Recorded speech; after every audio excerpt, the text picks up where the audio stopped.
అండి welcome back to my channel. Time లేని వాళ్ళందరి కోసం ఒక చిన్న రెసిపీ అండి. ఇది అందరికీ తెలిసిన రెసిపీనే, కొత్త రెసిపీ అయితే కాదనమాట.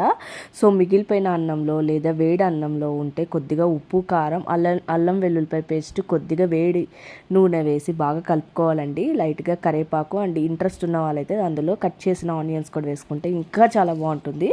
సో ఇది మనం బాక్సుల్లో చేసి తీసుకొని వెళ్ళచ్చు. అండ్ మనం ఎక్కడికైనా ప్రయాణాలు వెళ్తాం కదా, అంత చేసుకొని వెళ్ళినా కూడా చాలా టేస్టీగా అయితే ఉంటుంది.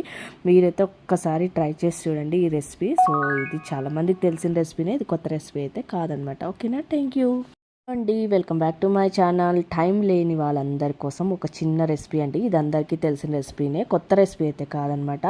సో మిగిలిపోయిన అన్నంలో లేదా వేడి అన్నంలో ఉంటే కొద్దిగా ఉప్పు, కారం, అల్లం వెల్లుల్లిపాయ పేస్ట్, కొద్దిగా వేడి నూనె వేసి బాగా కలుపుకోవాలండి. లైట్గా కరివేపాకు అండ్ ఇంట్రెస్ట్ ఉన్న వాళ్ళైతే అందులో కట్ చేసిన ఆనియన్స్ కూడా వేసుకుంటే ఇంకా చాలా బాగుంటుంది.